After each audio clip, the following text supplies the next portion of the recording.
Շնորհակալություն, հաջորդ հարցը ես կտամ։ Տիկին Ջուլհակյան, եթե հանրային պաշտոն զբաղեցրած անձը կա, որ դիմացն է,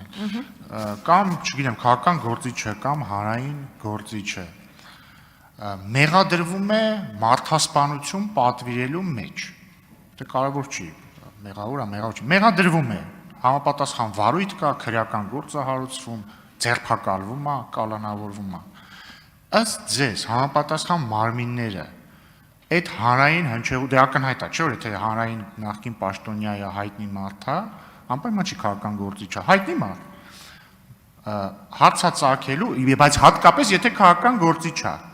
բնականաբար հարցածագելու մոտիվի վերաբերյալ։ Հիմա չեք կարծում, որ պատկան մարմինները եթե տալիս են հաղորդագրություն, պետք է նաև տան հաղորդագրություն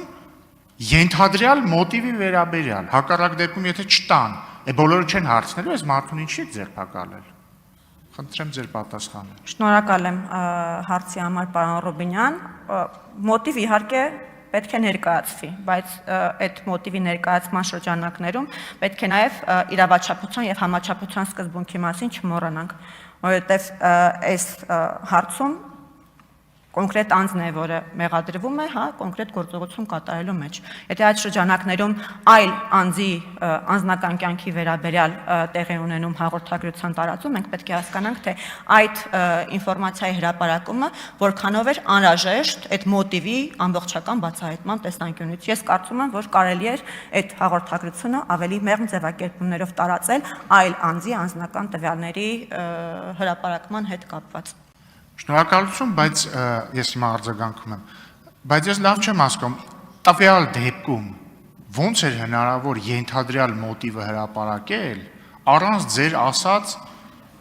ինֆորմացիան չհրապարակելու, եւ ես նաեւ, եթե ես ճիշտ եմ հիշում, ինֆորմացիան չի հրապարակվել, այնտեղ անվան առաջին տառերն են հրապարակվել։ Չէ, բայց չէ, անուն տրվել է։ Անուն չի տրվել, պարոն Բայց նույնիսկ եթե տրվել է, ներողություն, ես ավարտեմ նոր։ Այսինքն կրկին ես, չգիտեմ, չեմ կարծում էլի, որ համաշխարհային պրակտիկայում կա դեպք, երբ որ նման դեպքերում հնարավոր է խոսել մոտիվից առանց ձեր ասած ինֆորմացիան որևէ կերպ հայտնի դառնալու։ Խնդրեմ։ Դուք ավարտեցիք,